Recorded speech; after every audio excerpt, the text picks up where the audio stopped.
When Helen turned 75, her daughter noticed something concerning. The vibrant woman who used to walk to the farmer's market every Saturday morning started asking for rides. Getting up from her favorite armchair required using her arms to push herself up. Stepping into the bathtub became a cautious, sometimes frightening endeavor. Within a year, Helen had become significantly more sedentary, and her health declined rapidly. She developed diabetes, her blood pressure skyrocketed, and she experienced 2 falls that left her even more afraid to move. What her family didn't realize at the time was that Helen's weakening legs weren't just making life difficult, they were actually predicting and accelerating her overall health decline. Researchers have discovered something remarkable that's transforming how we understand aging and longevity. The strength of your legs, more than almost any other physical measure, predicts how long you'll live and how well you'll live those years. This isn't speculation or folk wisdom. This is hard science backed by decades of research involving hundreds of thousands of participants, and the implications are both sobering and empowering. Let's start with what the research actually shows. A groundbreaking study published in the British Medical Journal followed more than 5,000 adults for over a decade, measuring various aspects of their physical fitness and tracking their health outcomes. The researchers found that grip strength and leg power were among the strongest predictors of all-cause mortality, meaning death from any cause. But here's what made leg strength particularly significant. While grip strength certainly mattered, leg strength showed an even stronger relationship with longevity, especially in older adults. People in the lowest quarter for leg strength had mortality rates more than double those in the highest quarter. Think about that for a moment. Simply having weak legs more than doubled the risk of dying during the study period compared to having strong legs. That's a more significant risk factor than many conditions we spend enormous amounts of money and effort treating. Another fascinating study from Japan examined over 26,000 middle-aged and older adults, measuring their one-leg standing time, which is an excellent indicator of leg strength and balance. What they found was striking. People who couldn't balance on one leg for at least 20 seconds had significantly higher rates of stroke, cognitive decline, and death over the following years. The simple ability to stand on one leg, something that requires leg strength, balance, and neuromuscular coordination, predicted brain health and survival. This makes sense when you consider that balance problems lead to falls, and falls are one of the leading causes of injury and death in older adults. But the connection goes much deeper than just fall prevention. Your legs contain the largest muscle groups in your entire body. The quadriceps, hamstrings, and glutes together make up roughly half of your total muscle mass. When these muscles are strong and active, they function almost like an additional organ in your body, one that profoundly affects your metabolism, hormone production, inflammation levels, and even brain function. When you use your leg muscles, especially in challenging ways like climbing stairs, squatting, or walking uphill, they act as powerful pumps that move blood back to your heart, improving cardiovascular function. They pull glucose out of your bloodstream more effectively than any medication, helping regulate blood sugar and prevent diabetes. They release substances called myokines, which are essentially chemical messengers that reduce inflammation throughout your body and even promote brain health and neurogenesis, the creation of new brain cells. Conversely, when your leg muscles weaken, you enter what researchers call a sarcopenic spiral, a vicious cycle that's difficult to reverse. Weak legs make movement harder, so you move less. Moving less means your muscles weaken further, and your cardiovascular fitness declines. This leads to increased fatigue, which makes you want to move even less. Your metabolism slows down, making weight gain easier and weight loss harder. The extra weight makes movement even more difficult, especially for weakened legs. Your balance deteriorates, increasing fall risk, which creates fear of movement. This fear leads to more sedentary behavior, and the cycle continues downward. This is exactly what happened to Helen, and it happens to millions of older adults every year, often without anyone recognizing the pattern until significant damage has occurred. Here's what makes this particularly insidious. Leg strength doesn't usually disappear overnight. It erodes gradually, often over years, in ways that people adapt to without realizing how much capacity they've lost. You start avoiding stairs and looking for elevators.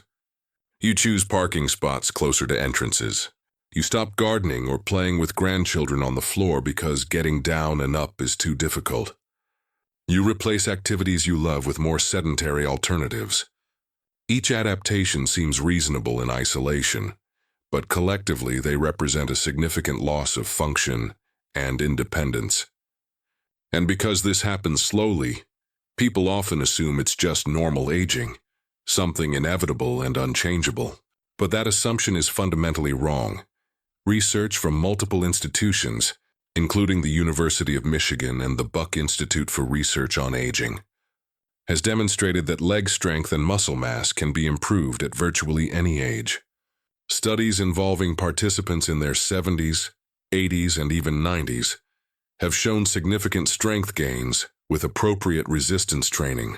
One particularly inspiring study took frail nursing home residents with an average age of 87 and put them through an 8-week strength training program focusing heavily on leg exercises.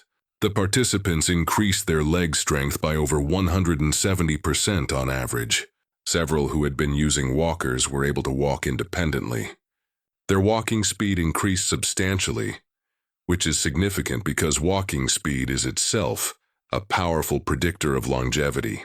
Faster walkers live longer, and improving leg strength is one of the most effective ways to improve walking speed. The practical implications of this research are profound.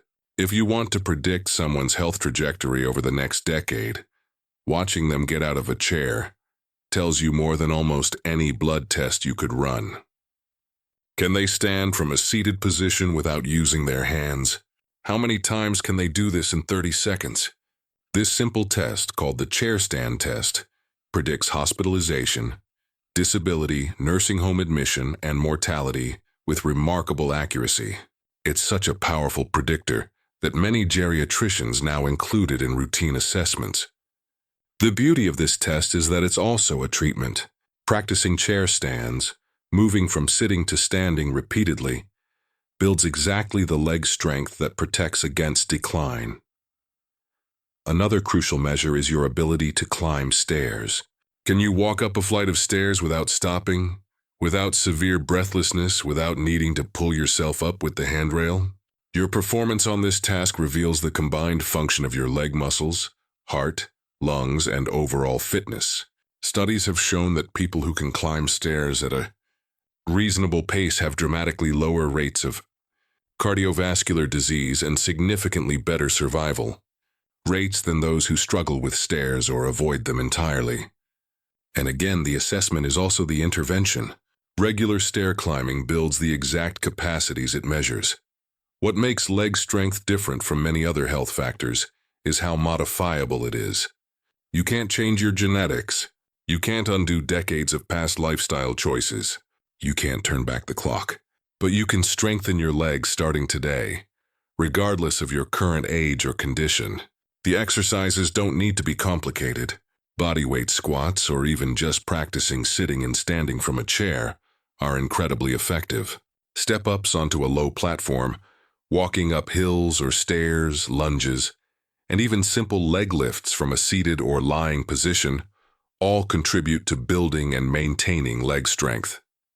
For those with access to gyms, leg press machines, squats with weights, and deadlifts are extremely effective, though proper form and appropriate progression are essential to avoid injury.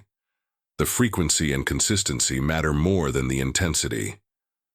Research shows that resistance training twice a week can maintain muscle mass and strength, while 3 times a week optimizes gains. You don't need to spend hours exercising. 15 to 20 minutes of focused leg strengthening exercises, performed consistently, can produce significant benefits. The key is progressive overload, gradually making the exercises more challenging over time by adding repetitions, resistance, or difficulty. Your muscles respond to challenge by growing stronger, but only if the challenge is sufficient to trigger adaptation. Beyond the physical exercises, Simply increasing daily movement helps. Taking the stairs instead of the elevator, parking farther away, gardening, playing with children or pets on the floor, walking whenever possible. All of these activities use and strengthen leg muscles.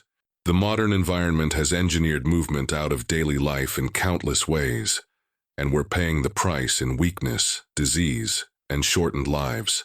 Deliberately reintroducing movement, especially movement that challenges your legs, is one of the most powerful health interventions available.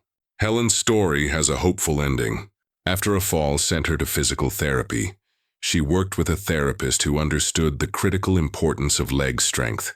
Over 6 months of progressive resistance training, Helen regained function she thought was gone forever. She walks to the market again. She gets out of chairs easily. She's medication-free for diabetes because her improved muscle mass regulates her blood sugar naturally. Most importantly, she's reclaimed her independence and vitality. Strong legs didn't just predict a longer life for Helen. Building them gave her life back. The research is clear and the message is simple. Your legs carry you through life in more ways than one, and keeping them strong might be the single most important thing you can do to ensure those years are long, healthy, and independent.